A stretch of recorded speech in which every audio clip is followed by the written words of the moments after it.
Ainda gripado aqui, nós vamos resolver o primeiro problema do Leet Code, né? Problema de número um, o toSum.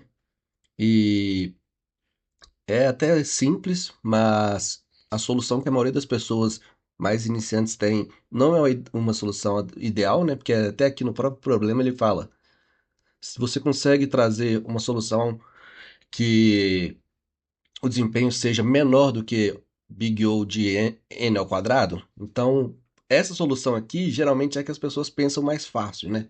Que a gente vai até falar dela no quadro ali, mas o que que o problema pede exatamente? Ele simplesmente vai dar um array e nesse array a gente precisa encontrar a soma que chega nesse target. E a gente não pode usar, não pode repetir esses valores. Então, por exemplo, nesse caso aqui, 9, como é que a gente conseguiria? 2 e 7. E sempre só tem uma solução em cada problema. Então, aqui abaixo, por exemplo, a gente sabe que 3 com 2 é 5, não dá certo, mas 3 com 4 também não dá certo, dá 7, mas 2 com 4 dá 6. Sempre vai ter uma solução e sempre vai ter apenas uma solução. E nunca pode repetir o mesmo valor aqui no mesmo index, né? Porque aqui, no exemplo 3, por exemplo, a gente tem o 3 e o 3. Então a gente pode usar esse primeiro 3 junto com esse segundo 3, que vai chegar no 6.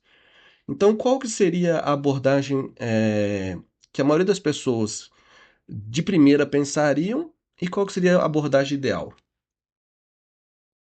Então, aqui no mesmo exemplo, a solução mais simples seria basicamente eu ir testando todos os casos e ver qual que bate. Eu poderia fazer 2 com 7, 2 com 11, 2 com 15. Caso nenhum der certo, eu continuaria 7 com 11, 7 com 15. Se não desse, 11 com 15 e assim por diante. Então, isso faria com que eu tivesse que percorrer o array várias vezes, né?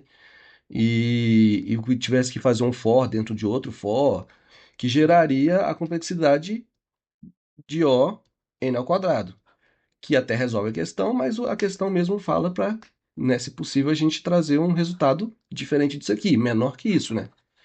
Então, qual que é a forma mais simples de fazer aqui? Seria simplesmente criar aqui um map e ir anotando tudo que a gente tem no array, né? E o respectivo index. Então, por exemplo, eu teria aqui, vou criar aqui esse objeto, por exemplo, o primeiro, o valor, a chave seria o valor dele e o valor seria o index. Então, 0. Agora com 7. Opa. Index 1. 11. Index 2. 15. Index 3. Então, eu poderia percorrer o for e preencher isso aqui. E depois fazer a soma, né, a diferença do target menos o valor atual que a gente está percorrendo no array. Por exemplo, se o valor atual é 2, então aqui seria 9 menos 2, 7. Com esse 7, eu falo, tem esse 7 no meu mapa aqui? Opa, tem. Então, eu já tenho a resposta, que é o index desse 7, que seria o index 1.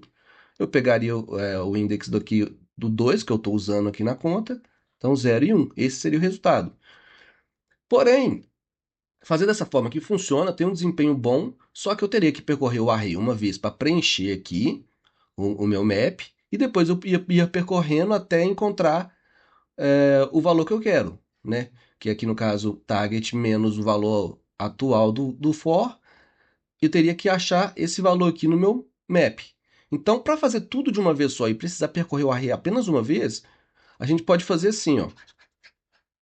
Então, o que que eu poderia fazer? Eu poderia simplesmente criar meu map aqui com um objeto vazio e já começar a fazer aquela diferença, já perguntando se o map tem aquela informação que eu preciso, que é a diferença entre eles. Por exemplo, target menos o atual que eu estou no for. Supondo que eu estou começando o for agora. Menos 2. Seria 9 menos 2, 7. Então eu já pergunto, eu já faço aqui um map.res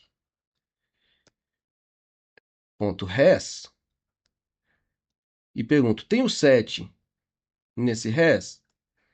Se ele falar que sim, então eu vou retornar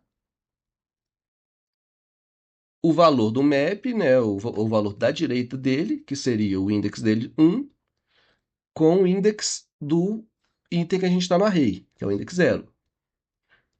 Agora, se não, então eu adicionaria o valor atual que a gente está no map, porque a gente já percorreu o 2, então, aqui no caso. Então, eu adicionaria, faria um map.set e colocaria o 2 do lado esquerdo, que seria a chave, e o index dele do lado direito, 0. Então, aqui nesse caso, o meu map ficaria assim, 2 e 0. Pronto. Aí eu venho para o próximo index, que seria o 7. Então, target menos 7, 9 menos 7, 2. Aí eu pergunto, tem esse 2 no meu mapa? Eu olho aqui para o mapa, tem. Então, se tem, eu vou retornar o index dele, que o index dele está aqui, que é 0, com o index atual que eu estou no array, que é 1. Então, chegamos no resultado aqui também.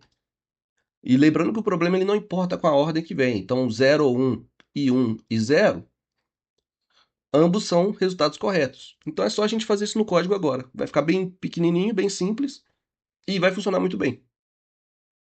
Então, aqui é só a gente fazer o que a gente fez no quadro, né? Então, a gente primeiro vai criar nosso map, usando o new map aqui do JavaScript. E vamos por for. O for padrão, padrãozinho. Enquanto for menor aqui nas length e mais. Pronto, então aqui a gente sabe que se a diferença, né, primeiro a gente tem que ter a diferença aqui, eu vou colocar let wanted, que vai ser o target, menos o valor atual que a gente está percorrendo no array, né? Então, pronto, agora eu já posso fazer meu if aqui usando esse wanted para ficar mais fácil de enxergar.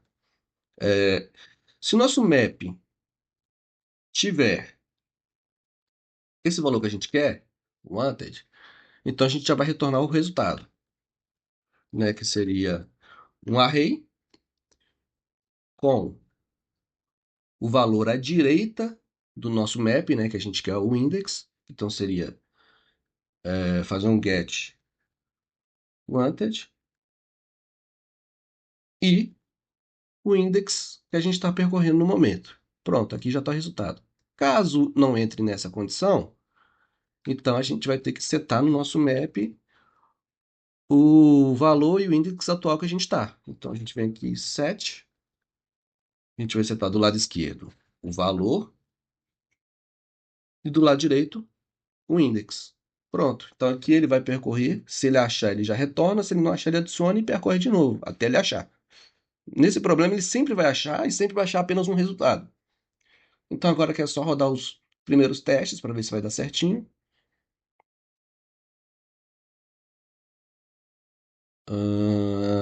Opa, aqui é target menos. Errei tudo aqui. Bora. Pronto, passou nos primeiros testes. Enviar o restante. Pronto. Uma solução Big O de N.